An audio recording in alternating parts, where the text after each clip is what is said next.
Are we live? Going live. We're going live. We are live. I'm live. I'm on camera. You are on camera. No intro, no loading screen today. We're going straight into it. Adam, you ready? I am ready. Did you have a good weekend? I did. It's a pretty good weekend. Context. All right. Let's see. Went back to Metairie on Sunday. NOLA, baby. Saturday, got to hang out by the pool for a little bit, grilled some burgers. Played in cabbage ball, which I realized that a lot of people don't know what cabbage ball is. It's like a New Orleans and Chicago thing. Is it? Yeah, so like when I tell you about it in the group chat, you're probably the only person who has any clue what I'm talking about. But it basically softball, but you play on a blacktop and it's a softer ball. Anyway, first career homer, tripled. Let's go. My girlfriend's sister, Jessie, hit for the cycle. And then we yelled at her to keep running, so she got 2 triples and didn't actually hit for the cycle. But yeah, picked up a win, so can't complain. Good weekend. Good weekend all the way around. Yeah, I had a pretty okay weekend. Good. I'll be honest with you, I can't even remember what I did this weekend. Not for any other factor than I'm tired. Today's Monday. I feel like I'm always tired on a Monday, but isn't everyone? All right. You ready to talk some ball? Absolutely. What do we have today? We're going to talk a little bit about baseball, like just a little bit. There's not too much going on. Some guys that transferred out have committed. We'll talk about Jay Clark and his newest award, his latest award after bringing a natty home to Baton Rouge. And then we're going to get right into the Tiger Tea because the Tiger Tea is fun today. Flau'Jae, Angel Reese, back in the headlines every week. Our Tiger Tea last week was about him. We're gonna keep y'all updated on what's going on. Before we get started though, y'all see the hat. St. Rock Vodka, Bayou Traditions, partnered for NIL, LSU, supporting the athletes. How do you get involved? You buy a bottle of the St. Rock vodka.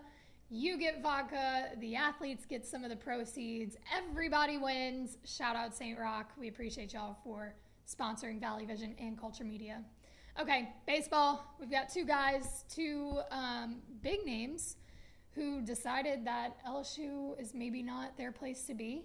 Aiden Moffett and Paxton Kling, we knew, entered the transfer portal, and now we get wind that they have committed.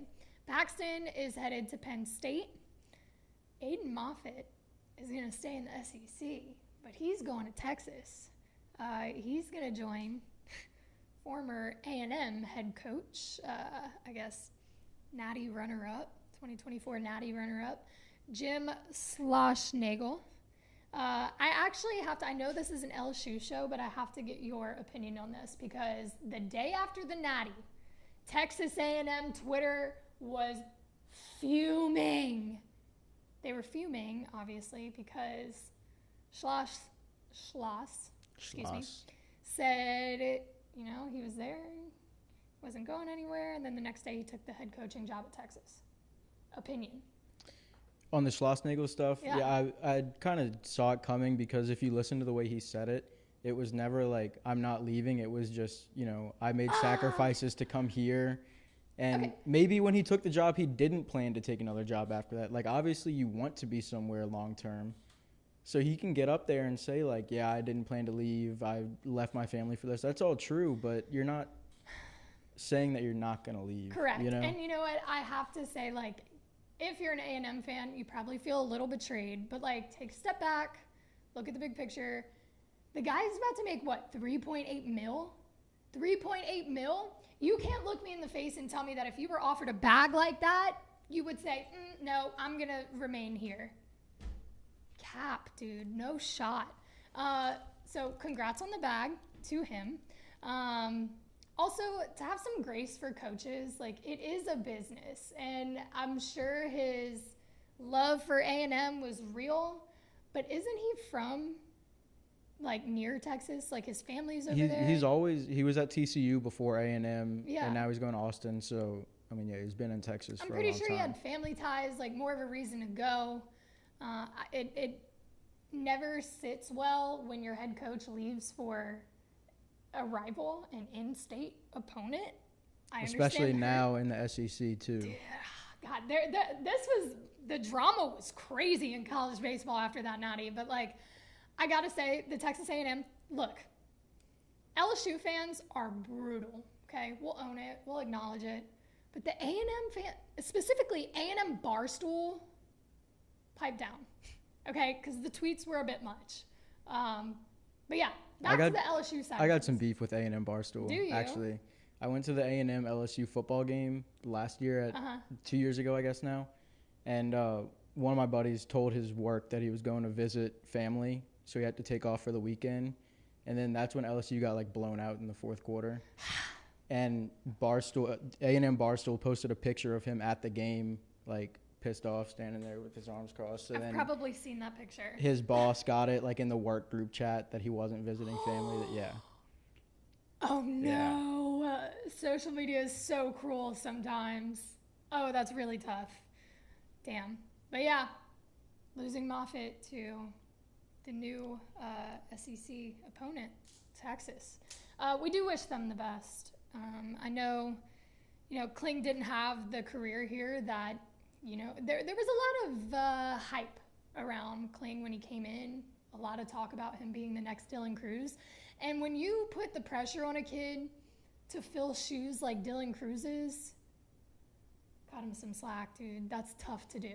That's tough, especially when you're coming in after guys like Skeens and Cruz. But no shot in hell, dude. We just got our first ever super chat.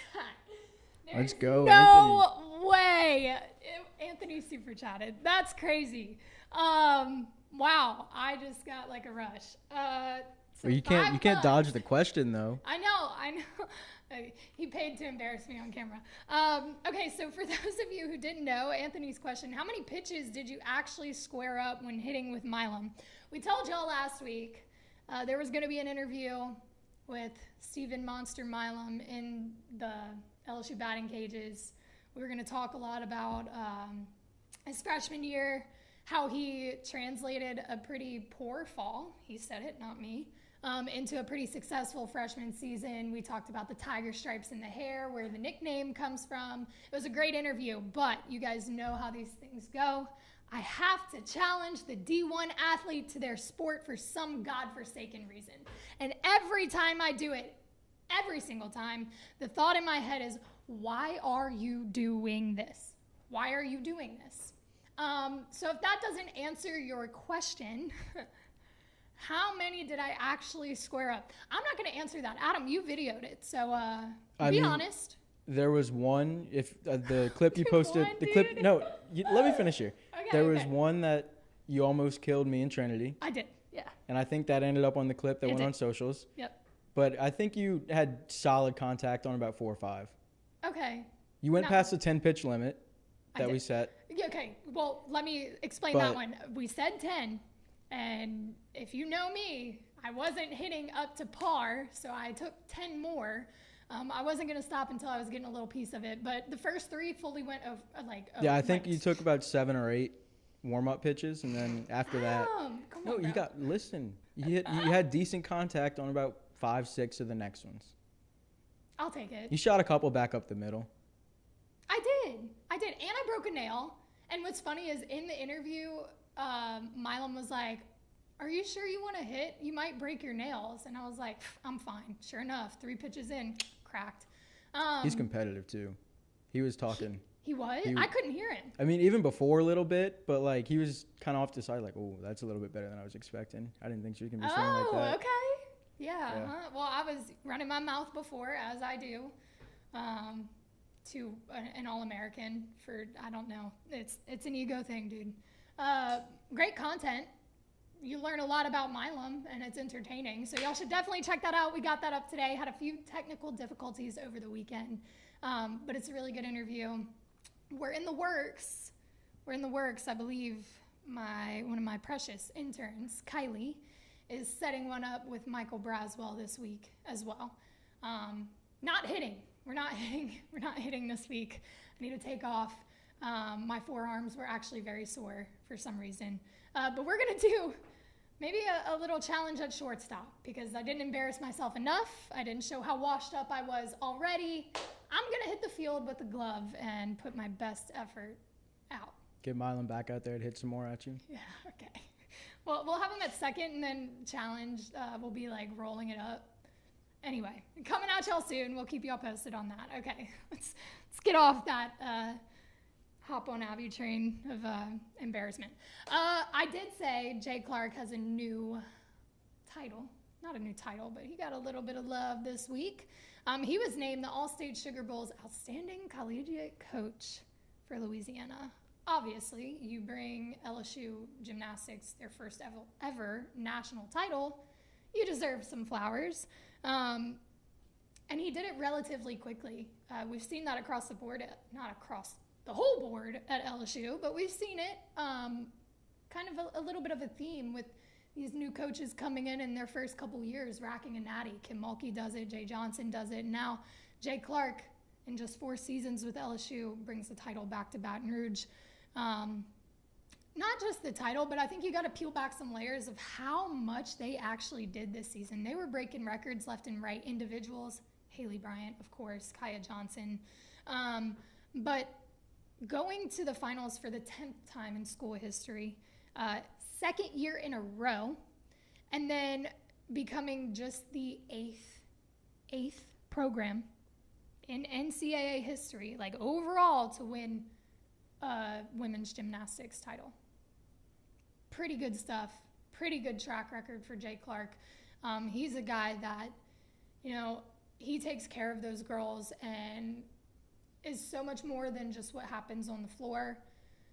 He pushes them to be good people. And we've seen that, from his body language and the way that he interacts with the team, but in pressers, the way he speaks of them, the way they speak of him. It is a very mutual, loving, respectful team chemistry they have going on there. So to see him get an award like this and to get recognition like this is truly just a reflection of who he is as a coach and what he's done here at LSU. I'm excited to see how they continue on this next season. Yeah, I think, like you mentioned, them just being the 8th team to ever win. That's really sets crazy you when up. You think about it. That sets you up long term because now you're established as one of those 8. If you're one of these girls who's competing at the highest, they're recruiting one of the Olympians very heavily.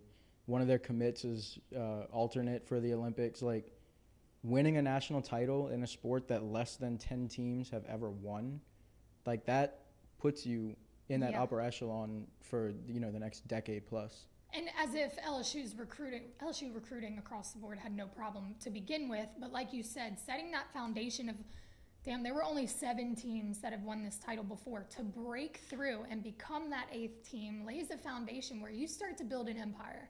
And I truly think that Jay Clark at the wheel can do that, especially with the names that he has had on his roster being here. Again, Haley Bryant is legendary.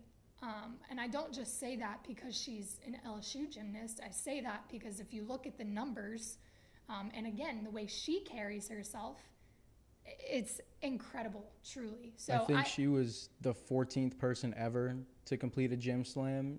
So that's, it's not like it's a biased, like, hometown thing to say she's one of the best ever when less than 15 people have ever done this. No, it's straight up facts. Like, it's actual facts. I'm not saying that in slang terms. Like, that's, like, dead-ass facts.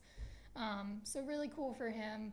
Very excited to see if they can continue on that trend and keep that momentum going. I mean, they were undefeated at home. The ticket sales were outrageous. There were a few gym meets I went to where, like, I had to, like, take a second to realize where I was at because it felt like, and this is a stretch maybe, but, like, low-key a Taylor Swift concert with all the girls screaming and, like, the amount of people. Like, there were times where I had to stand up because there was no extra seat and I didn't want to sit in the press box thing. But it's crazy. And again, building something, you already had good support before the Natty. Now you have a title. Different. I was able to go to some as a fan this year. I've worked a lot of them previously and that, like, kind of learned gymnastics through just working it. But now going as a fan, like, this year, everyone behind me, in front of me is, like, asking their girlfriend, like, so, like, how do they get this score? Like, there's so many new fans. I love that. I think gymnastics is probably the best environment at LSU right now outside of football. I mean, baseball, obviously, there's a chance, but you get, like, Oklahoma, versus LSU in the PMAC for a gym meet on Friday night. Like, that is... Some of the matchups are really cool. Yeah. Yeah. If you're not into gymnastics, I encourage you to give it a chance. It's really cool, the theatrics and the performance, and like, even if you're not paying attention, you don't really know what's going on with the scores and stuff, which if you can learn about the scores, it makes it even cooler. The fire and the announcing. They got the band in there now too. The band and like the music, and it's vibes are high. Vibes are high. All right, we're switching over to Tiger Tea. I love Tiger Tea. This is my favorite part. So we talked last week, and we were kind of ramping up to hear Flau'Jae's track with Lil Wayne. Well, it dropped on Friday. Pretty good track. She posted a bunch of social media around it, obviously. She's hyped about it. Everybody in Louisiana is hyped about it. She was at the BET Awards last night, and they fully took a second. The host went over to her, gave her her flowers for what she's doing on the court, in the studio, and Flau'Jae like kind of leaned into the mic and plugged the new track. She released a whole EP on Friday, but again, the big banger, the big headline was the track with Lil Wayne. I believe it's called Came Out of Beast. Yeah, and I'm not gonna rap. That is one thing you will not catch me doing on camera. I'll do a lot on camera when it comes to these interactive interviews and playing sports. Rapping, unless I'll make this deal and we can put it on air. If Flau'Jae agrees to some sort of interactive interview, that is the only time I will ever rap on camera. Good on it. I'm speaking it into existence, and then I'm going to regret it when it happens, but putting that out there. She's got a line in there that you guys know. She said, this is for LSU. This is for Louisiana. They're going to film the music video at LSU. That's her intention. So, of course, throwing in lines about Angel Reese and Joe Burrow makes sense. How do I read a rap line? You should do it. No. I'll do it. I'll do it. All right. Keep it double. I feel like I'm Reese. I got me a natty. I got me a ring. I ain't switching no sides. I'm a ride with my team. I go to LSU and I be repping it like I'm Joe Burrow. That wasn't a rap. I read the lyrics, but now you know what she says. Yeah. Give me some flowers for that. I'm just getting out of my comfort zone every day. But I think it's so cool, and we talk about this so much. Everybody's probably like, Abby, shut up. We get it. LSU is different. But to have the branding go into a song with the iconic Lil Wayne, and this is not the first time LSU has been, blasted into a big pop, rap song, Cardi.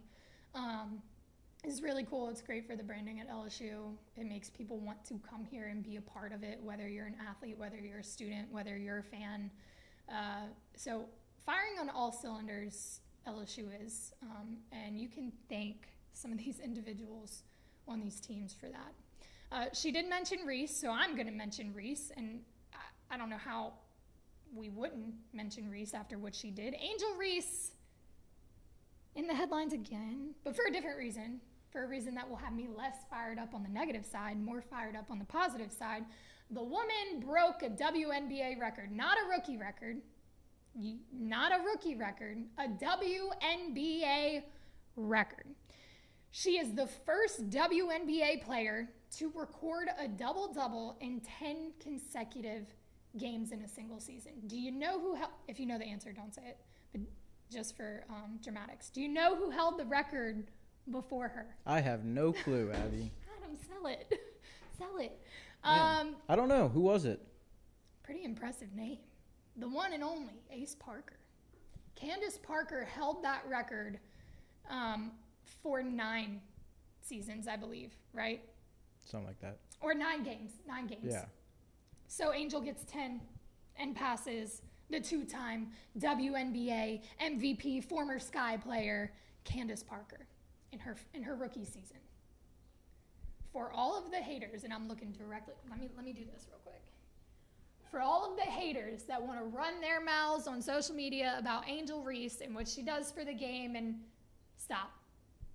You can talk your shit, but you look ignorant. Because at this point, when you're breaking WNBA records in your rookie season, there is no argument anymore. You cannot say she's overrated. You cannot say, the skill level might not be there. There were questions about her translating to the WNBA. Will she be able to do it? Lots of haters. And the girl is, not girl, she's a woman, is popping off. Oh, also, let me flip my hat back around because the attitude's gone. In the same day, she was named the Sportswoman of the Year for BET. In 24 hours, you're breaking a WNBA record, you're getting an award at the BETs. That's huge. I don't know why I keep coming off as so surprised, because she was also at the Met Gala on her 22nd birthday. But it's incredibly impressive what she's doing. Whether you like her or not, you cannot negate that. She had also, to add to the dramatics, and if you were watching the game against the Lynx, they did end up losing that game, but she knocked down 2 free throws with 23 seconds left that broke that record. So it was It was close. Yeah, but she did it. So, she dipped a little bit since the last time I saw it, but she's top 30 in the WNBA right now in player efficiency. That's impressive. Take the bias out of it. Had she not gone to LSU, you still have to give her flowers. I know we're an LSU show, and that is why we talk about her a lot, but it's incredible what she's doing. And I keep wondering what next. What next? When you think she's topped out, all right, she was just in the headlines for this. She just did this. This was the milestone. Somehow she tops it the following week. Insane, really. Also, they panned to Nisa Morrow at the game. Shout out, Nice. Really cool to see the correlation and all the crossovers with professional athletes that went to LSU and current athletes at LSU. So really cool. You got anything else you want to drop before we dip? I don't think so, honestly. I think we're good to go. Got pretty much everything. I missed the chat. Also, want to shout out Anthony one more time for the support for our first super chat ever. Guys, if you don't know what a super chat is, you can donate to the show. We'll come up with some exciting stuff, some incentives and stuff. Maybe it looks like a couple dollars for a question answered as we grow. But right now, we just appreciate it. Anthony, really cool that you were the first one. Really appreciate that. Carl, there will be a lot of records falling in the WNBA between Reese and Clark. I agree with you. I think I was thinking about this last night as they were showing highlights of Caitlin's game, the Fever game. Wow. The media Look at coverage. the sports media singling out I know, Caitlin that's crazy. Clark. After I just went on a rant last week about it. You know what? She's doing a lot for the game. I'll be honest, I couldn't have told you that the Fever was a team in the WNBA. Bad on me. I know. Before she was there. But as I was watching highlights yesterday, I was like, this is really, we're in real time watching a league evolve, household names in their rookie season. How freaking cool. Think back to LeBron and Michael and Kobe and they're in their rookie seasons and how we look at them now. The same thing is happening in the WNBA, which is sick. Credit to all the ones that came before, the Candace Parkers. But it's really cool to see and to witness. Also, one last thought, completely unrelated to anything LSU. Thoughts on Bronny James being drafted by the Lakers? I mean, it was inevitable. I don't know. Should he? Is that nepotism? I don't necessarily think it's nepotism. I mean, we've seen it in sports before, but also he didn't do anything in college, which I get the health issues. Dude, he averaged 4 points a game. 4 points a game, had an injury, but my thing, I'm sure, is a marketing thing because oh my God, how many people are going to buy Lakers tickets to go see LeBron play with Bronny? Like, that is really cool. Another iconic moment in sports, but who else would have been drafted if they averaged 4 points a game and missed a shit ton of time for injury? That's the thing I don't get about the NBA draft. I mean, we talk about it with baseball. Like, if you throw 98 and you have a sharp curveball, like, you're going to get drafted high because you have the raw talent. There's the projectables there. Yeah. If you're, 6'8", 330, you're probably going to get drafted in the NFL, even if you weren't super productive in college. But I don't understand why we have these guys. Like, the Pelicans signed an undrafted rookie out of Washington, maybe, and he was averaging like 20 points a game in Power 5 Division I basketball. And he's not getting drafted. Right. But we're getting first-rounders who they're getting drafted averaging 4.7 points a game and 2 rebounds because, like, they can develop into a rim protector, I just don't get it. The NBA is weird to me. I'd agree with that. I'm not super, like, into the NBA, but I did watch the draft, and I did find that interesting. We'll put it that way. Braun has said it his whole career was that he wanted to play until he could play with his son. So, the opportunity was there. I guess you can't pass it up. Again, iconic sports moment of history. Like, that's the first time that a father-son duo is on the same team. So, like, I get it. That, like, for sports in general, cool moment. We got to get his rookie card is going to be freaking crazy. Oh, yeah. We got to get one of those. Like, he's got to go, like, steal an alley-oop or something from Pops. Like, was it King Griffey Jr. came up and caught a fly ball in front of his dad? Like, we got to get something like that going. They'll strategically do it somehow. Okay, not LSU. Sorry, I just wanted to get your opinion on that because we can talk ball other than LSU ball sometimes. All right, that's all we've got.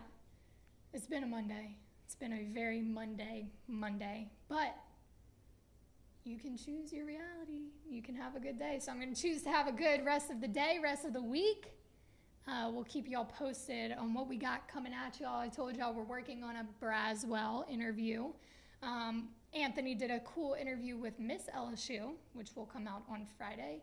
And, of course, we're working with TKN before they head to the Olympics to get as much content, as much storytelling as we can before, hopefully, they're standing on the podium chewing gold. All right? We appreciate y'all, and we will see y'all soon.